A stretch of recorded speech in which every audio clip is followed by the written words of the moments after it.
আকাশবাণী গুৱাহাটী বিয়লিৰ আঞ্চলিক বাতৰি পঢ়িছো ৰত্ন দাসে। অসমীয়া বাপতি সাহোন ৰঙালী বিহুৰ আজি প্ৰথম দিন। এই উপলক্ষে মুখ্যমন্ত্ৰী ডঃ হিমন্ত বিশ্ব শৰ্মাই যোৰহাটৰ তিতাবৰত নিৰ্বাচনী প্ৰচাৰত ব্যস্ত থকাৰ মাজতে ৰাজ্যবাসীলৈ ৰঙালী বিহুৰ ওলগ জনায়।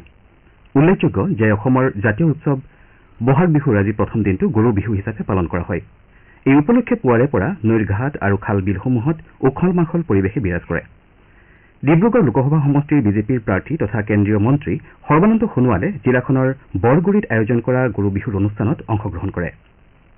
ইফালে বিগত বৰ্ষৰ দৰে বহাগক আদৰিবলৈ এইবাৰো সদৌ গুৱাহাটী ছাত্ৰ সন্থাই আজি জজ খেলপথাৰত মুকলি বিহুৰ আয়োজন কৰে।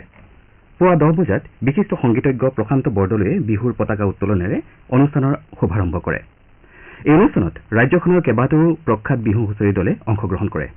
ইয়াৰ লগতে অসমৰ সমাজ জীৱনলৈ প্ৰভূত বৰঙণি আগবঢ়োৱা কেইবাজনো বিশিষ্ট ব্যক্তিক এই অনুষ্ঠানত সম্বৰ্ধনা জনোৱা হয়। ঐতিহ্যমণ্ডিত গুৱাহাটী বিহু সন্মিলনীও আজিৰে পৰা 4দিনীয়া কাৰ্যসূচীৰে লতাশিল খেলপথাৰত ৰঙালী বিহুৰ আয়োজন কৰিছে। উদ্যোক্তাসকলে জনোৱা অনুসৰি ৰঙালী বিহু অনুষ্ঠানত আজি সাংস্কৃতিক শোভাযাত্ৰা, বিহু পতাকা উত্তোলন, দিহানাম প্ৰতিযোগিতা আদি অনুষ্ঠিত হয়। গোৱালপাৰা জিলাৰ বিভিন্ন প্ৰান্ততো আজি উলহ মালহেৰে গৰু বিহু পালন কৰা হয়। জিলাখনৰ আগিয়া, শিমলীটোলা, ৰংজুলি, ধূপধাৰা, কৃষ্ণাই আদি অঞ্চলত গৰু বিহু উপলক্ষে ব্যাপক উৎসাহ উদ্দীপনা দেখা যায়। জিলাখনৰ বিভিন্ন ঠাইৰ ৰাইজে সমূহীয়াভাৱে গৰু গা ধুৱাই গৰু বিহু পালন কৰে। কামৰূপ জিলাৰ বিভিন্ন স্থানতো পুৱাই মাহ হালধিৰে গৰুক নোৱাই ধুৱাই গৰু বিহু উদযাপন কৰা হয়।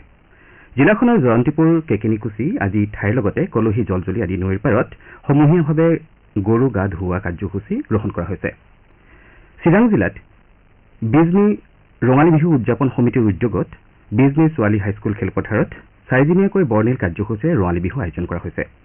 বিভিন্ন জাতি জনগোষ্ঠীৰ সমন্বয় ক্ষেত্ৰ বিজনীত ৰঙালী বিহুৰ লগতে বড়ো সমাজৰ ৰংজালি, বৈশাগু আৰু কোচ ৰাজবংশীসকলৰ বিহুৱা উৎসৱ পালন কৰা হৈছে।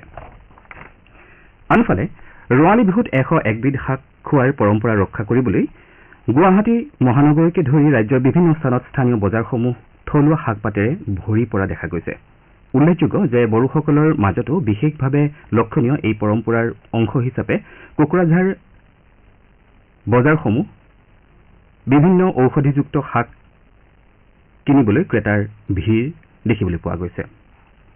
বাক্সাৰ বিভিন্ন জিলাৰ প্ৰান্তৰ লগতে তামোলপুৰতো উৎসাহ উদ্দীপনাৰে গৰু বিহু পালন কৰা হয়। শিৱসাগৰ জিলাত গৰু বিহু উপলক্ষে আজি সদৌ অসম ভিত্তিত কণী যুঁজ প্ৰতিযোগিতাৰ আয়োজন কৰা হয়। পৰম্পৰাগত খেল ধেমালি ব্যৱহাৰিক সংৰক্ষণৰ উদ্দেশ্যেৰে মুক্তিনাথ চাৰিআলিত আয়োজন কৰা এই প্ৰতিযোগিতাখনে এইবাৰ 30 বছৰত ভৰি দিছে। মাজুলীতো স্থানীয় ৰাইজে পৰম্পৰা ৰক্ষা কৰি গৰু নোৱাই ধুৱাই চাটৰ ধেমালি কৰি গৰু বিহু পালন কৰে। তিনিচুকীয়া জিলাৰো বিভিন্ন প্ৰান্তত পৰম্পৰাগতভাৱে গৰুক গা ধুওৱাৰ লগতে কণী যুঁজৰ প্ৰতিযোগিতা অনুষ্ঠিত হয়। কাইলৈ তিনিচুকীয়া চলিহানগৰ খেলপথাৰত জিলা ছাত্ৰ সন্থাই মুকলি বিহুৰ আয়োজন কৰিছে। মুকলি বিহুত মৰাণ, মটক, আহোম, চুতীয়া, নেপালী, সোণোৱাল কছাৰী, চাহ জনগোষ্ঠীকে ধৰি কেতবোৰ বিভিন্ন জনগোষ্ঠীৰ কৃষ্টি সংস্কৃতি প্ৰদৰ্শন কৰিব। আনহাতে কাইলৈ পৰম্পৰা অনুসৰি অসমীয়া নৱবৰ্ষৰ প্ৰথম দিনটো মানুহৰ বিহু হিচাপে পালন কৰা হ'ব। মানুহৰ বিহুৰ দিনা হেঁপাহৰ বিহুৱান লৈ বছৰটোৰ বাবে ৰাজ্যবাসীয়ে পৰস্পৰৰ কুশল কামনা কৰিব। প্ৰথম পৰ্যায়ৰ লোকসভা নিৰ্বাচনৰ প্ৰচাৰ অভিযানৰ সামৰণি লৈ মাজত মাত্ৰ 3টা দিন বাকী থকা অৱস্থাত ৰাজনৈতিক দলসমূহৰ প্ৰচাৰ অভিযান শীৰ্ষ পৰ্যায়ত উপনীত হৈছে। বিভিন্ন ৰাজনৈতিক দলৰ তাৰকা প্ৰচাৰকসকলে ভোটদাতাক আকৰ্ষিত কৰাৰ উদ্দেশ্যে কেইবা ঠাইতো নিৰ্বাচনী সমাৱেশত অংশগ্ৰহণ কৰিছে। বিজেপিৰ জ্যেষ্ঠ নেতা তথা মুখ্যমন্ত্ৰী ডঃ হিমন্ত বিশ্ব শৰ্মাই আজি তিনিচুকীয়া জিলাত লখিমপুৰ লোকসভা সমষ্টিৰ বিজেপি মিত্ৰজোঁটৰ প্ৰাৰ্থী প্ৰদান বৰুৱাৰ হৈ প্ৰচাৰ চলায়। মুখ্যমন্ত্ৰীগৰাকীয়ে সমষ্টিটোৰ অন্তৰ্গত কাকপথাৰ ৰাজহুৱা খেলপথাৰত নিৰ্বাচনী সভাত অংশগ্ৰহণ কৰে। ডঃ শৰ্মাই বিহপুৰীয়াত দলীয় প্ৰাৰ্থীগৰাকীৰ হৈ বিজয় সংকল্প সমাৱেশত অংশগ্ৰহণ কৰে।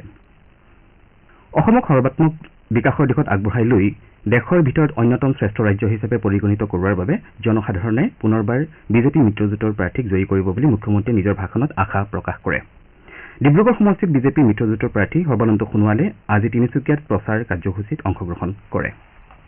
আমাৰ এতিয়াৰ আঞ্চলিক বাতৰি ইমানেই।